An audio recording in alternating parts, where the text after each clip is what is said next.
I'm not suggesting it.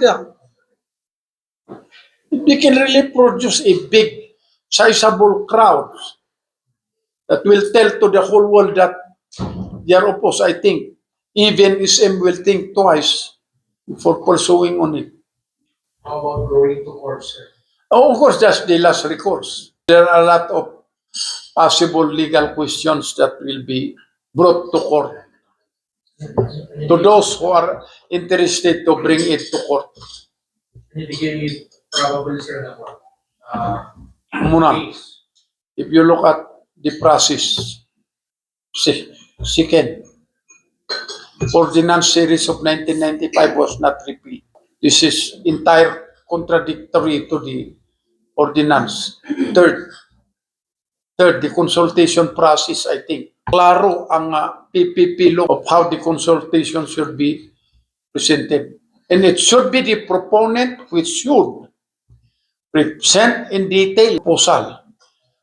Their alleged justification that they cannot do it because favoring the possible another bidder during the Swiss challenge is entirely false. Under the PPP law, that's why it's called that way. And it will be good for the city of Baguio, for all of us, if somebody can come out with a bid during the Swiss challenge better than the proposal of SM. And SM, being certified as the original proponent, will not be somewhat disadvantaged because it has the privilege of equaling the bid of that ano. So it will just be given to him. That's why yung sinasabi na unfair to disclose the ano, totally in violation of the law. That's not anymore genuine consultation that can possibly be raised. Well, next, I do not know. Possibly it can be raised. The contract between the city and Uniwide had not been clearly cancelled. Of course, they will say it's cancelled. And let us not forget that this contract had been sustained constitutionality and validity by the regional trial court, by the Court of Appeals, and by the Supreme Court. Napangkrap laang data Uniwide, but the question is, was it cancelled? Another one. Next, the reasonability of the terms. Because again, if you look at the previous ano, the public market is a public market. Siya ka nga biyang personal kung magkidito. If it's going to be developed, it should not lose its character as a public market. That's why in the previous contract, as we said, if the building is to be made, the first and second floor shall continue to be owned by the city government. It's clearly a public market. Possibly, if they can put some terms that the developer nakumamot nga ang gilako iti goods that will be competitive to what will be sold by the vendors in the ano, that will be good. Agbalin nga supplier ta iso dati retailer dagiti da vendors. So there are a lot of questions that ano possibly can be the ground of ano. Sir, update ni John Hazer. Well, I had already submitted our position paper opposing the two bills which had been refiled. The two bills anyway. So one, extending the term of BCDA, the corporate legal personality of BCDA, because it's about to expire. That bill is going to extend it. And second, giving BCDA the authority to sell 10% of its land holdings, like in Janvi. They can they will be authorized to sell 10% of the land area of Janhi. I oppose that. Number one, well, Janhi must be excluded because under condition number 16, it should be turned over to the city government. Second, under condition number 14, 13 barangays must be segregated from Janhi reservation. That's why I filed the separate bill for the segregation of the 30 barangays already. That's it. That's why I do not know how BCDA will take that position people that ano. I am hoping that, well, I talk with May idea ang CGH there ko, yan ay management differ from BCDA. no, Janhi Management Corporation is a managing arm of BCDA. Supposedly, under the principle of autonomy, they created Janhi Management Corporation to manage Janhi as managing arm of BCDA. So that's the ano. Originally, Puro Point in Janhi was one corporation. It's Janhi Puro Point Development Corporation. But later on, it was separated into two. Kuray business permit, nawal di ba yan? The Is dyan ay business Adda. And of course, that's not the rental. But as far as business permit, we won in the Supreme Court. Again, that's one reason nga mausar against the argument of BCDA nga useless the 19 conditionalities. You read the decision of the Supreme Court when Attorney Arnil Casanova was then the president of BCDA, sued the city government for refusing to pay business taxes to the city government. Ano ang sabi ng Supreme Court? You pay. One of those na ginamit ng Supreme Court, the 19 conditionalities. Sir, any update po on your being chairman of the National Cultural Communities and English Peoples? Meron po ba tayong legislation in relation to your chairmanship of the Well,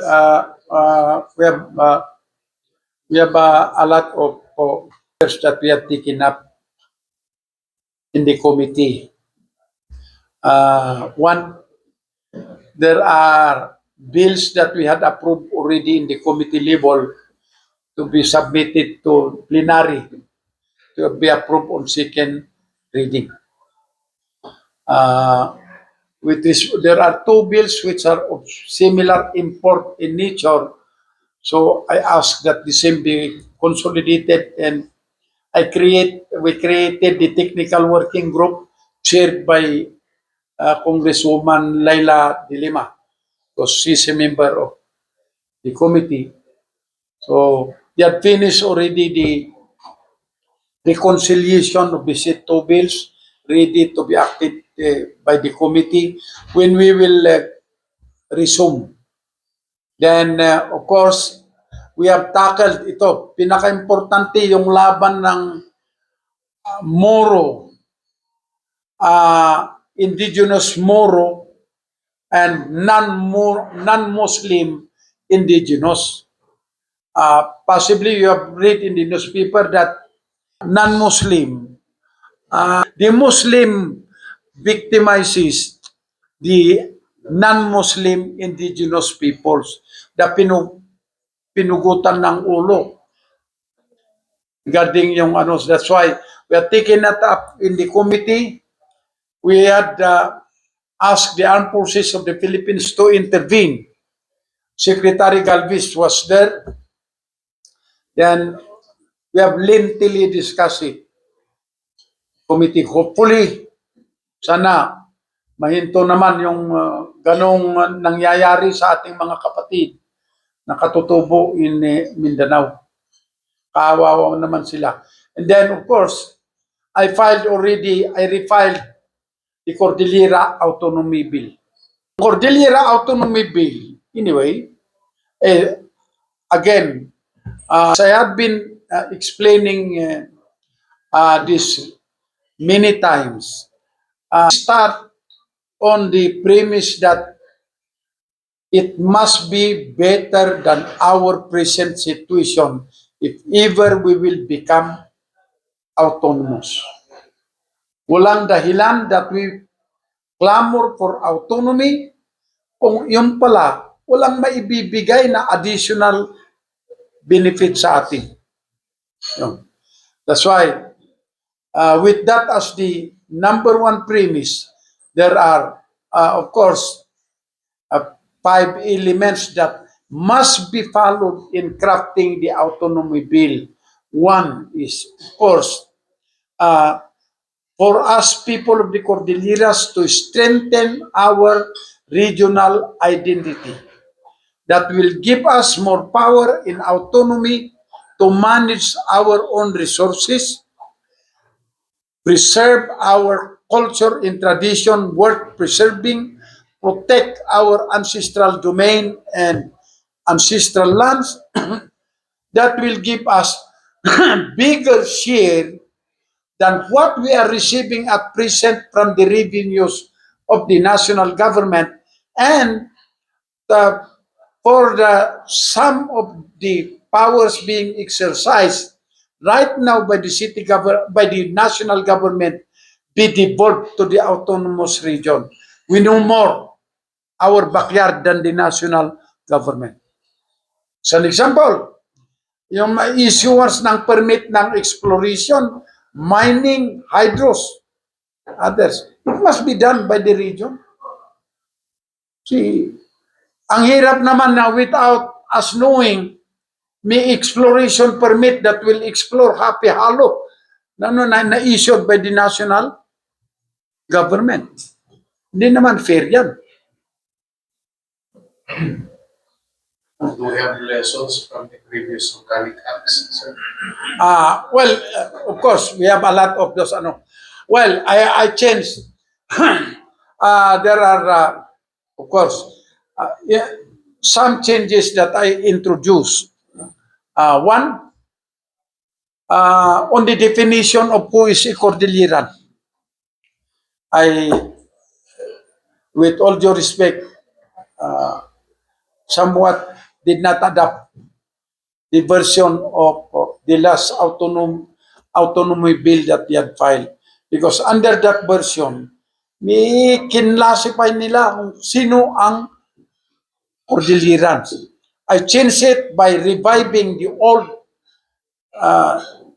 definition of who is a Cordilleran, which was approved by the Regional Assembly during my time as the chairman of the Regional Technical Drafting Committee. Ano ito? Simple lang. A Cordilleran is a Filipino citizen domiciled in the Cordillera, including those who are Cordillerans who are living overseas. Yun. Simply. So, whether you are an Igorot by blood, Ilocano by blood, Muslim, Tagalog, so long as you are domiciled in the Cordilleras, then you are a Cordilleran. Now, ano ang diferensya ng residence and domicile? You can read that in a lot of the decisions of the Supreme Court, which simply means domicile means this is your permanent place of residence. Whereas residence means not necessarily this is your permanent residence, but you can live here, you want to. Ano naman? So, I was asked repeatedly, my justification I said, is the Holy Bible. All of us, those of us who believe in God, people of God, regardless of our colors, tribe. No. Oh, that's one. Second, yung block grant under the old bill, 2.5, ginawa kong 3%. I will explain later on the reason. Because ito ang number 3. Under the bill, hindi ma-devolve yung line agencies. We will continue to be with the national government. But what I cannot understand with the previous bill is sinabi nga sa provision na yung line agencies will continue to be with the national government. Yet, yung funding that will support them will be coming from the 2.5% grant. In short, is coming from the money of the region. It's not coming from the national government. So, considering the fact that this is one of the number one reason why there are national government agencies commenting and objecting that this is not actually a genuine autonomy because you are only asking for fiscal autonomy but not administrative autonomy, dinevolve natin sila under this latest proposal, subject to the condition that one, there will be no diminution of existing powers and benefits. 2, there will be no transfer, demotion, suspension, or dismissal unless with just cause in after due process. They are guaranteed security of tenure. Those regional officials and employees. The ranking of the regional director will be elevated to that of an assistant secretary. In the ranking of the assistant regional director will be elevated to the rank of the regional director. Yes. Will it not be ironic just in case yung number 3 position po yung no development? But hindi ko ba makonflict yan doon sa Mandanas ruling, sir? Well, sa Mandanas ruling, applicable to the different local government units. This is the if you will say that it can apply to it, autonomous region. So I do not see the effect of the Mandanas ruling. In the first place, they approved Bangsamoro Autonomous Region with the Mandanas ruling. Yung diferensya lang yung halos binigay nila sa Autonomous Region of Muslim Mindanao the authority to create their own departments. Sa ating version, dinevolve na lang natin sila sa autonomous government, and then their focus of priority will be the priorities of the region in line with the priorities of the national government. Sir, what is the composition of regional government?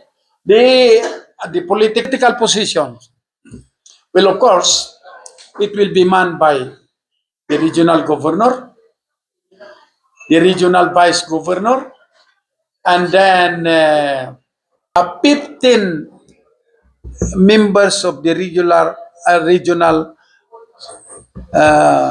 assembly. 10. All right.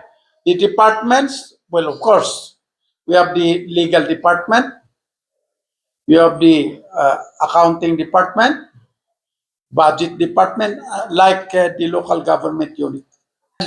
The devolved line agencies will automatically compose the department. Except, kasi wala namang legal. And sari-sarili silang may legal division eh. So, if they will be devolved, then those lawyers in the different departments will be composing the legal department of the autonomous region. Gusto lang nung sa pinagkunin yung anti-political dynasty bill. So, sir, sa palagay niyo, sir, yun po ba ay daan pa yun para sa political corruption? Well, it will help. Sa tingin ko, it will help.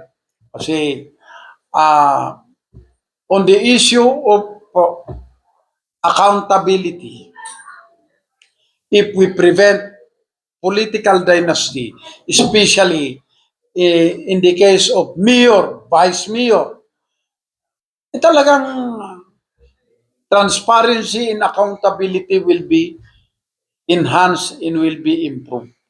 That's why, and then, because if you will read the provision of the Constitution, which in substance says, the state shall guarantee equal opportunities to employment. Equal opportunities to employment and prohibits political dynasty as defined by law. Ito yung kulang sa ng Constitution eh.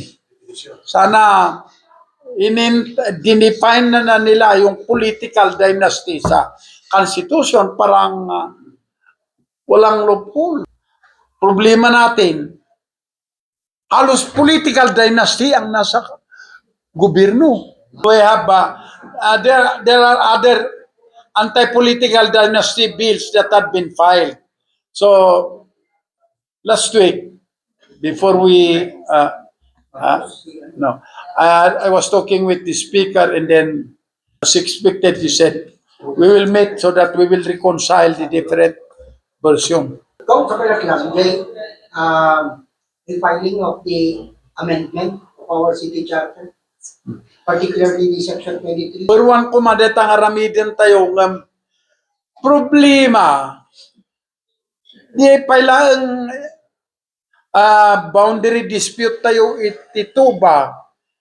Anda pa lang in finalize niyay swapping to be exchanged. I already came in, I suggested, all right, because may isang ipinpoint the members of the city council. Di isukat ito, bakit undeveloped, di ibati tayo ito, bakit develop? In short, they are equating the area as far as market value is concerned. And sabi ko naman, sana hindi naman ganun. Unang-una, in fairness to Toba, sila naman yung nag-develop dyan eh. Hindi naman Baguio. Second, Baguio City, including the barangay, while it appears that it's part of Baguio City, is not exercising authority and jurisdiction over that area. Ibigay natin sa kanila. That's why, suggestion ko, parang wala kayong masabi na develop yung Santa Lucia, ang i-devolve natin sa city. Umuuna man yung of course, si Atty. Pukay, who was there. Yes, that's okay. But I do not know who is objecting among the members of the municipal council. Because the area that we will, because if you look at the boundary of the land area of Baguio City, as I said, 3/4 of the municipal building is already inside Baguio, up to the boundary, where will come up to the municipality, that's part of Baguio. And then after that is also part of Baguio. So nga, madimot piman. Sura na data ko na. Alright, ito tayo data itituba, preferential places to be given to Baguio, Santa Lucia. And then, Santo Tomas Apugan area, because the high school in that area is part also of Tuba. Yet, it was the city that put up that high school. For forward details. So nga, actually, iso titutukak dahil to January di dyan because by all means it must be filed this January.